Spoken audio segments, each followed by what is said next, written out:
எல்லாருக்கும் வணக்கங்க. எதுக்காக இந்த பதிவுன்னு பாத்தீங்கன்னா, நம்ம சப்ஸ்கிரைபர் ஒருத்தங்க கமெண்ட் பண்ணிருந்தாங்க, அக்கா என் பொண்ணுக்கும் பையனுக்கும் பிறந்த நாள், நீங்க வாழ்த்துக்கள் சொல்லி வீடியோ போடுங்கன்னு சொல்லியிருந்தாங்க. அவங்க பாத்தீங்கன்னா விழுப்புரம் மாவட்டம் சென்னையில இருக்காங்க. 2 சேனல்லையுமே அவங்க வந்து கமெண்ட் பண்ணிருக்காங்க. ஆமாங்க, அவங்க பொண்ணுக்கு இன்னைக்கு 26ஆம் தேதி வியாழக்கிழமை பிறந்த நாள். அவங்க பொண்ணு பேர் பாத்தீங்கன்னா காருண்யா. காருண்யா பாப்பாவுக்கு நாங்க வாழ்த்துக்கள் சொல்லிக்கிறோம். இனிய பிறந்தநாள் வாழ்த்துக்கள் காருண்யா பாப்பா குட்டிக்கு.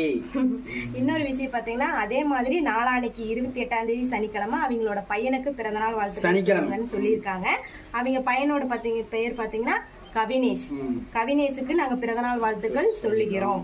இனிய பிறந்தநாள் வாழ்த்துக்கள் கவினேஷ் தம்பி. ஓகேங்க, இன்னைக்கு போல என்னைக்குமே நீங்க சந்தோஷமா உங்க குடும்பத்தோட இருக்கணும்னு சொல்லி அந்த இறைவன் கிட்ட நாங்க வேண்டிக்கிறோம். பாப்பாவுக்கு தம்பிக்கு மறுபடியும் வாழ்த்துக்கள் சொல்லிக்கிறோம். ஓகே, பாய்ங்க. நன்றி, வணக்கம். நன்றி, வணக்கம், வணக்கம்.